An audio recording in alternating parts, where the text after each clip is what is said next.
उनका aircraft carrier अभी उधर ला के खड़ा कर दिया है।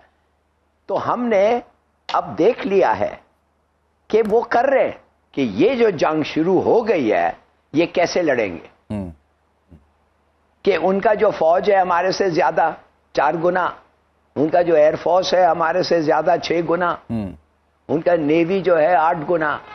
यू विल यूज उनके साथ उन कन्वेंशनल वॉर करेंगे कि ऑल वेपन वॉर होगा ये। नमस्कार दोस्तों, इस वक्त ज़फ़र हिलाली और गुलाम मुस्तफ़ा जो इस पैनल में बैठे हुए हैं, दोनों ही आईएसआई के स्टूज हैं और इन दोनों के ही चेहरों पर आप देख सकते हैं किस प्रकार से परेशानी है। ये भले ही बोल रहे हैं, खुल्लम खुल्ला बोल रहे हैं कि हम भारत से जंग नहीं जीत सकते, भारत की कन्वेंशनल ताकत बहुत बड़ी है, भारत हम पे हमला करेगा ही करेगा। डर इनके चेहरों से साफ देखा जा सकता है। तो अब ये बोल रहे हैं कि हमें सारे ऑप्शन खुले रखने चाहिए। लेकिन दोस्तों, इस वक्त भारत पूरी तरह से पनिशमेंट के मूड है। इनको खुद को भी नहीं पता था कि आईएसआई द्वारा की गई छोटी सी गलती इनको इतनी भारी पड़ेगी और इंडस वाटर ट्रीटी लगभग अब ख़त्म है। पानी कहाँ जाएगा कहाँ नहीं। तो दोस्तों, इस ज़फ़र हिलाली और गुलाम मुस्तफ़ा का पहला एक वीडियो देखते हैं फ़नी, फिर इसके बारे में बात करते हैं। उन्होंने 2 जगह पाकिस्तान का पानी को डाइवर्ट किया है या कम किया है। तो इसका मतलब ये है कि ये जंग एक्चुअली हो गई है, शुरू हो गई है, जंग शुरू हो गई। वी हैव सेड कि अगर आप ये करेंगे, हाँ हमने कहा था अगर आप ये करेंगे it's an act of war. उन्होंने किया, it is now an act of war.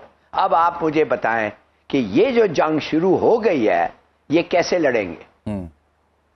क्या आप हिंदुस्तान जो चाहता है उस तरीके से लड़ेंगे कि उनका जो फौज है हमारे से ज्यादा 4 गुना, उनका जो एयरफोर्स है हमारे से ज्यादा 6 गुना, उनका नेवी जो है 8 गुना। यू विल यूज उनके साथ उन कन्वेंशनल वॉर करेंगे कि ऑल वेपन वॉर होगा ये, और खास तौर न्यूक्लियर वेपन्स। क्या इंडिया ये मानेगा? देखिए, एक ही तरीका है इंडिया को हराना। वो क्या तरीका है? बात कर रहे हैं आपने हिलाली साहब बड़ा अच्छा कंपैरिजन किया कि कन्वेंशनल जो वॉरफेयर है उसमें तो उनकी अददी बर्तरी है, उनके पास मैन पावर की बर्तरी है। तो आप कह रहे हैं कि नॉन कन्वेंशनल और जो आपका सबसे इंपॉर्टेंट टूल है दैट इज न्यूक्लियर टूल, आप कह रहे हैं वो बाकी रह गया है, उसके अलावा बाकी ऑप्शंस में हम शायद उनको बीट ना कर सकें, ये कह रहे हैं आप? एक्चुअल मैटर ये है कि हिंदुस्तान जो अपना वेट, अपना जो हमारे से 10 गुना ज्यादा बड़ा है, 4 गुना ज्यादा फौज, 6 गुना ज्यादा एयरफोर्स, 8 गुना ज्यादा नेवी, उनका एयरक्राफ्ट कैरियर अभी उधर ला के खड़ा कर दिया है। क्या ये फोर्स को हम रेजिस्ट कर सकते हैं?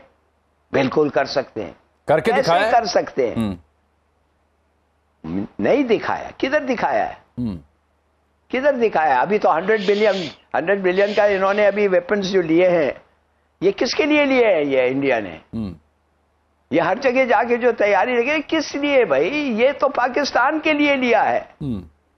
और हमारे पास जो भी है अच्छे लड़ेंगे, नो डाउट, बहादुरी से लड़ेंगे, no doubt, but then numbers count. और अब ये वक्त आ गया है टू काउंट। और हमारे पास 160 न्यूक्लियर वॉरहेड्स हैं। एक ही तरीका है हिंदुस्तान को जीतने से रोकना, एक ही तरीका। ठीक ज़फ़र साहब, आज बिहार में नरेंद्र मोदी बोले हैं कि जिन्होंने ये हमला किया है, ये आतंक किया है, उनको सपोर्ट करने वालों को मैं कल्पना कर रहा हूं कि उनको इससे बड़ी सजा मिलेगी, बची खुची जमीन को हम मिट्टी में मिला देंगे। वो तो बिहार में हूं या जहां भी हूं जाके पाकिस्तान का नाम लेकर भी और लिए बगैर भी कुछ और ही कॉन्सिक्वेंसेस हमें दिखा रहे हैं। तो दोस्तों, आप ज़फ़र हिलाली और गुलाम मुस्तफ़ा के चेहरे पे साफ साफ परेशानियां देख सकते हैं कि उनको भी पता है अब कितना बड़ा स्टॉर्म उनके देश पर आने वाला है। आईएसआई के कुछ मक्कार अधिकारियों ने जितनी बड़ी गलती कर दी है, अब उनको इसका खामियाजा तो चुकाना ही पड़ेगा।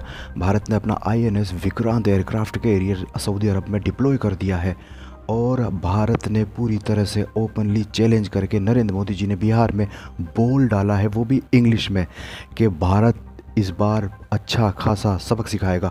पूरी दुनिया के पावरफुल देश भारत के सपोर्ट में आ चुके हैं। एक मुल्क ने भी पाकिस्तान का सपोर्ट नहीं किया है। केवल एक उसका तुर्क है जिसका आजकल नया आका बना हुआ है, उस तुर्की ने ही बस कल जाके उस एर्दोगन ने जो सो कॉल्ड बुड्ढा खलीफा है उसने कल जाके थोड़ा कश्मीर पे कुछ बोला है। इसके अलावा किसी भी देश ने, यहाँ तक कि दोस्तों तालिबान ने भी भारत के हुए हमले में कंडोलेंस जाहिर करी है। तालिबान ने भी भारत को संवेदनाएं जारी की गई है और उसने बोला है, क्योंकि अब पाकिस्तान को दोस्तों बहुत सारे बोल रहे कि नक्शे से मिटाने का, नहीं नक्शे से नहीं, पाकिस्तान को अब फाइनल इसको एक साथ पनिशमेंट देने का वक्त आएगा जिससे ये ऑटोमेटिक डिसइंटीग्रेट हो जाए। दोस्तों ये पाकिस्तान कई बार न्यूक्लियर बम की धमकी भी देता है, लेकिन क्या इसके पास न्यूक्लियर बम है भी या नहीं भी है, ये भी एक सोचने वाली बात है। इसके पास कितने परमाणु बम हैं, क्योंकि इसमें तो कोई शक की बात नहीं कि जब अमेरिका और बड़े बड़े देश, जब इराक, ईरान और कुवैत, इन देशों को ही न्यूक्लियर बम नहीं बनने दिया तो वो एक इस्लामिक देश को इतने बड़े बम कैसे बनने देंगे, ये एक सोचने वाली बात है। लेकिन चूंकि भारत के पास फर्स्ट स्ट्राइक कैपेबिलिटीज़ है जो पाकिस्तान के पास नहीं है, इसके अलावा सेकंड का स्ट्राइक कैपेबिलिटीज़ भी है, तो दोस्तों मेरे को लगता है कि अगर हमने आज इसको पाकिस्तान को सबक नहीं सिखाया तो ये फिर दोबारा वही करेगा जो करता आया है। हालांकि दोस्तों हमें पूरी तरह से ध्यान भी रखना होगा और हमने ये बहुत अच्छा करा कि इंडस वाटर ट्रीटी ख़त्म कर दी। पाकिस्तान के हाथ पैर फूल चुके हैं, ख़ासकर ये पाकिस्तानी पंजाबी जो रीजन है वहाँ की एस्टेब्लिशमेंट है, वही मेन प्रॉब्लम है साउथ एशिया की। और ये बात अफ़गानिस्तान के पश्तून, बलूच और सिंधी नेशनलिस्ट अच्छे से जानते हैं। इसमें कोई शक की बात नहीं कि भारत ने अब ओपनली ये बोला है और अब पाकिस्तान को अच्छे से सबक सिखाया जाना चाहिए। दोस्तों पाकिस्तान को सबक सिखाने से पहले पूरी तरह से मीटिंग हो रही है और पाकिस्तान को इस बार ऐसा नहीं होगा कि पिछली बार की तरह जाके एक मदरसे पे बम गिरा दिया, 200-300 आतंकी मार दिए। निश्चित तौर पे पनिशमेंट तो दिया जाएगा, उनके मर भी जाएगा तब भी क्या होएगा, वो तो दोबारा से हो जाएंगे। जैसे मेजर गौरव आर्य साहब ने कहा था कि आप 1000 मार दो तो फिर कुत्ते बिल्ली की तरह पैदा हो जाएंगे। तो सबसे ज़रूरी है इसकी इस बार ब्लड लाइन ही काटी जाए। बार बार ये बोलता कि जगलर अम्मा कश्मीरी इज़ आवार जगलर, मतलब हमारी वेन है, जगलर वेन है, यानी कि मेन हमारी शायरा के, इस शायरा को काटना पड़ेगा। पीओके का इस प्रकार से कुछ करना पड़ेगा कि इसको पीओके को दोस्तों हमें कैप्चर करना ही पड़ेगा। अब ये कैसे हो पाता है, क्या हो पाता है, न्यूक्लियर अम्ब्रेला के नीचे रह के हम किस किस की मदद ले सकते हैं। दोस्तों हमें यह नहीं भूलना चाहिए कि पाकिस्तान के जो अधिकारी करप्ट देश हैं। एक बार CIA के अधिकारी ने कहा था कि पैसे के लिए ये किसी को भी बेच सकते हैं, किसी को भी बेच सकते हैं, अपने घर के किसी भी सदस्य को बेच सकते हैं। आप जानते हो मैं किसकी बात कर रहा हूँ। ये एक CIA के, एक FBI के बहुत बड़े अधिकारी ने कहा था जब सोवियत जंग चल रही थी। अब वक्त आ गया है कि पाकिस्तान को परमानेंट सबक सिखाया जाए। पूरी पाकिस्तान की एस्टेब्लिशमेंट इस वक्त हिली हुई है क्योंकि उसको भी पता है कि इस बार भारत पिछली बार की तरह गलतियां नहीं करेगा जो हमसे पिछली बार गलती हो गई थी। इस बार अच्छे से सबक सिखाया जाएगा। जय हिंद दोस्तों।